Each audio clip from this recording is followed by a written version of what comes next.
नमो नारायण, जय श्री कृष्ण, सूर्य भगवान की जय हो। प्राचीन काल की बात है, आर्यवत में धर्म, तप और सत्य की प्रतिष्ठा थी। उसी भूमि पर एक नगर था, धर्मपुर। उस नगर में एक निर्धन किंतु अत्यंत धर्मनिष्ठ ब्राह्मण रहता था। उसका नाम था देवदत्त।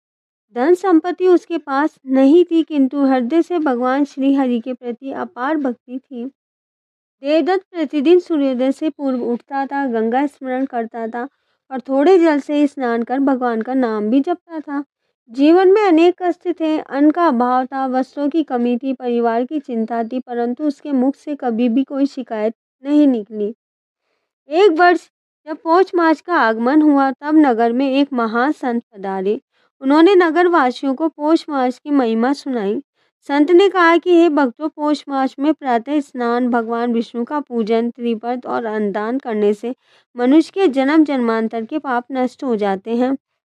जो निर्धन है वह केवल नाम स्मरण करे, वही सबसे बड़ा व्रत होता है। देवदत्त के हृदय में यह वचन अमृत के समान उतर आया और उसने निश्चय किया कि चाहे जैसी भी स्थिति परिस्थिति हो, वह पौष मास का व्रत और नियम पूर्वक करेगा।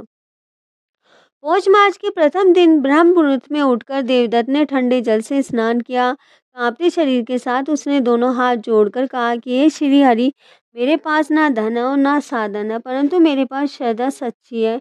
इस पौष मास में केवल मैं आपका नाम जपूं, सत्य का पालन करूंगा और यथाशक्ति दान भी करूंगा।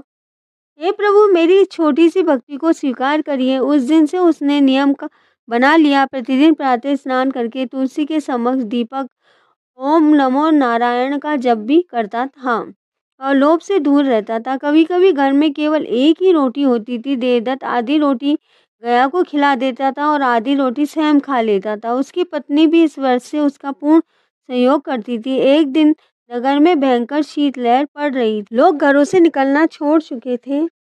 उसी दिन एक वृद्ध साधु देवदत्त के द्वार पर आए। उसके शरीर पर वस्त्र फटे हुए थे और अत्यंत दुर्बल दिखाई दे रहे थे।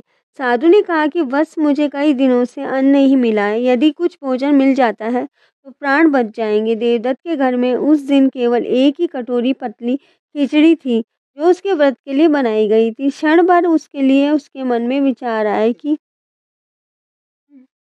यह दे दी तो आज व्रत कैसे करूंगा, परंतु अगले ही क्षण उसके मन में समझाया कि भगवान सेवा भूखे को भोजन कराने से ही तो प्राप्त होती है। उसने पूरी खिचड़ी साधु को दे दी और सादा चरण स्पर्श किया और साधु ने प्रसन्न होकर कहा कि बस तू धन्य है, तेरी भक्ति निष्पर्श है। इतना कहकर साधु अंतर्ध्यान हो गए। उसी रात देवदत्त के सपने में भगवान विष्णु जी ने दर्शन दिए। भगवान के शंख, चक्र, गदा और पद्म धारण किए हुए थे।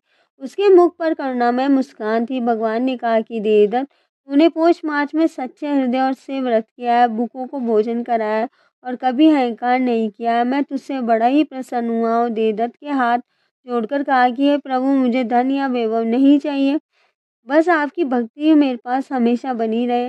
वहाँ सुख स्वयं ही आ जाता है, जहाँ पर ईश्वर रहते हैं। प्रातः जब देवदत्त की आंखें खुली तो उसके द्वार पर अन्न, वस्त्र और धन से भरी हुई थैलियाँ पड़ी थी। पूरे नगर में यह समाचार फैल गया कि भगवान ने एक गरीब भक्त पर कृपा की है। देवदत्त ने उस धन का उपयोग किया, स्वयं ही नहीं किया बल्कि दूसरों को भी कराया।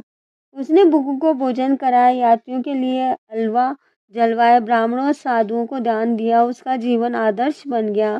शास्त्र कहते हैं कि पौष मास में की गई निष्काम भक्ति करोड़ों यज्ञों के समान फल देती है। जो व्यक्ति इस मोश मास के महात्म कथा को, अध्याय 10वां को श्रद्धा से स्मरण करता है या वाचन करता है तो उसके दरिद्र योग नष्ट हो जाते हैं, घर में शांति और समृद्धि आती है, भगवान विष्णु की विशेष कृपा प्राप्त होती है, अतः समय में समृद्धि भी मिलती है। हे भक्तजनों, यह थी पौष मास की महात्म की 10वीं कथा। जय सूर्य नारायण भगवान की।